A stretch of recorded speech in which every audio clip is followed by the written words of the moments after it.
Assalamualaikum warahmatullahi wabarakatuh. Kembali lagi berjumpa dengan aku di Padlega Pet Channel. Channelnya orang Banjar. Yeay.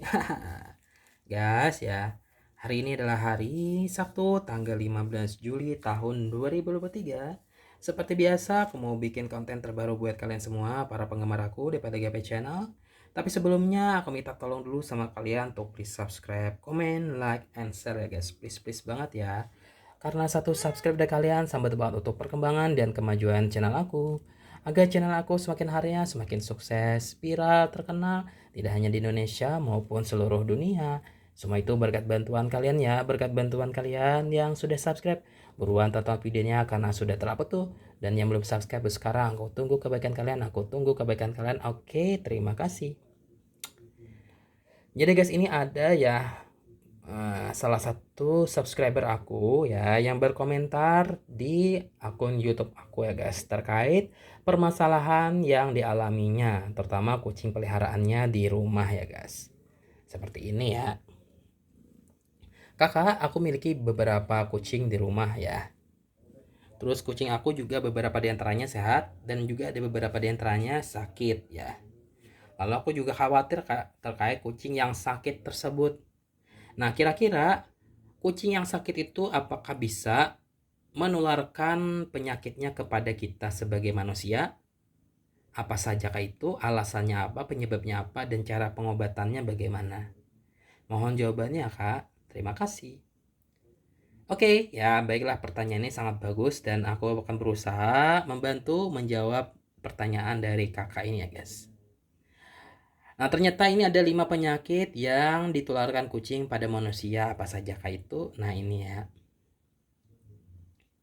Nah, kucing mungkin menjadi salah satu hewan terbaik untuk dijadikan sebagai peliharaan karena bisa menjadi teman yang lucu dan tidak membutuhkan banyak perawatan.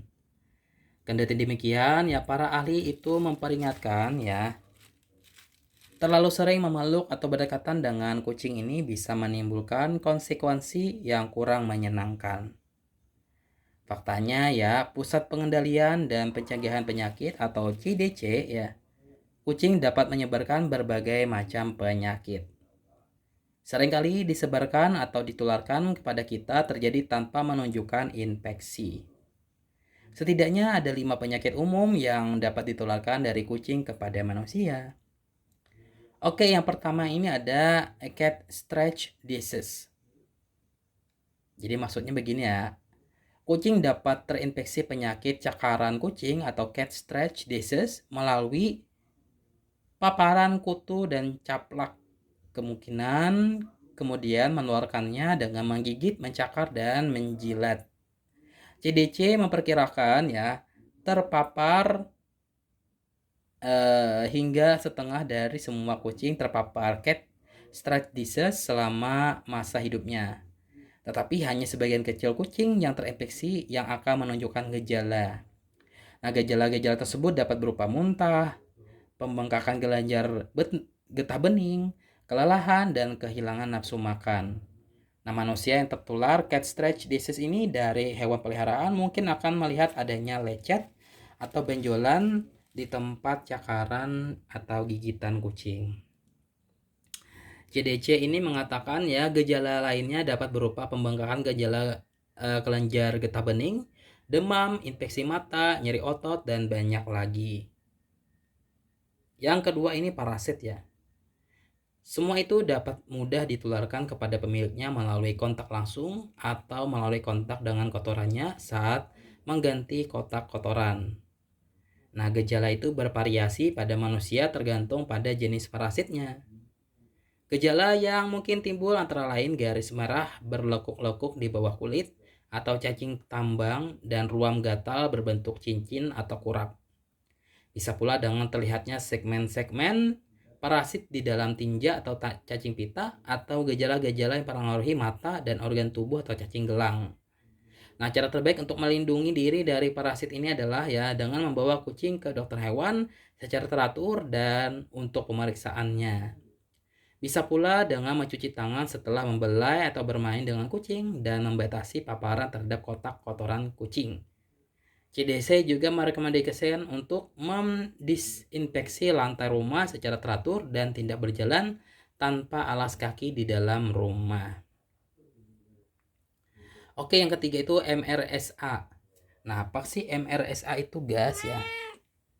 Nah, jadi MRSA ini adalah ya sejenis bakteri yang resisten terhadap antibiotik gitu. Nah, yang ditemukan pada kulit dan hidung hewan dan manusia yang terinfeksi.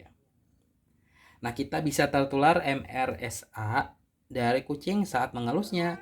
Bahkan bisa kucing peliharaan kita tidak tampak sakit ya. Demikian pula, banyak orang mengidap MRSA tidak menunjukkan gejala. Namun beberapa orang dengan MRSA dapat mengalami infeksi dermatologi serius yang dapat muncul sebagai benjolan merah, bengkak, dan berisi nanah pada kulit. Nah, sebagian kecil pasien MRSA mengalami komplikasi yang mengancam jiwa ketika bakteri menyebar ke paru-paru atau aliran darah.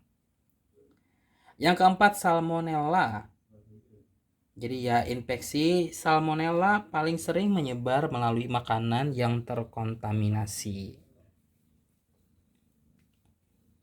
Nah, meski demikian ya, infeksi ini ya juga dapat ditularkan dari hewan ke manusia dan dari orang ke orang.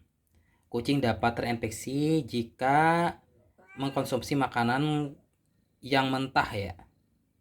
Makanan kucing yang terkontaminasi atau jika memakan burung, hewan pengerat, dan hewan lainnya yang terinfeksi.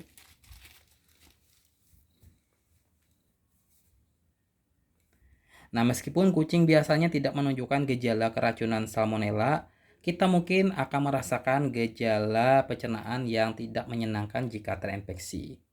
Menurut CDC, gejala dapat berupa diare, demam, dan kram perut yang biasanya muncul ya antara 6 jam hingga 4 hari setelah terinfeksi dan bertahan selama seminggu. Meskipun kita dapat sembuh tanpa pengobatan, banyak dokter menyarankan untuk mengobati kasus infeksi salmonella dengan antibiotik gitu. Nah, yang kelima ini ya toksoplasma. Nah, toksoplasmosis adalah alasan lain yang baik untuk berhati-hati dalam hal kotoran kucing ya. Kucing terinfeksi dengan memakan hewan pengerat, burung, dan hewan kecil lainnya yang terinfeksi. Nah, parasit tersebut kemudian keluar dari kotak kotoran kucing ya. Nah, wanita hamil dan dengan penyakit autoimun memiliki risiko tinggi terkena komplikasi serius akibat toksoplasmosis. Pada kasus yang parah, toksoplasmosis dapat menyebabkan penyakit otak atau cacat air. Meskipun sebagian besar penderita toksoplasmosis cuma mengalami gejala ringan seperti flu ya. Nah, bicara dengan dokter jika kita memelihara kucing di rumah dan yakin bahwa kita mungkin menunjukkan tanda-tanda penyakit yang berhubungan dengan kucing.